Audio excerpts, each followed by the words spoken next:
sticker, ma'am, usually sa computer. Pero dito, ma'am, ang naka-built-in mismo sa machine natin yung tinatawag natin template print. So, sa template print, ito na. So, meron kang notebook paper, graph paper, stamp paper.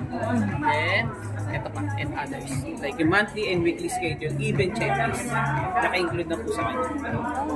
Like, so for like example, yun nga, parang yung mga stickers or stickers, may sample din. Meron po. So, sample na sticker ko medyo medyo matagal na. Pero this one is a sticker paper. Any kind of sticker pwede. Then yun mami, naka-include kay Miss Tipi ko. Included na rin po yan yung mga iba't ibang klase nito. This one. It's ordinary sticker. Then, ito. Silver sticker. This one. I think ma'am, ito ay para sa mga tattoo artists. Stencil paper or tattoo paper. So, pwede pa rin po siya.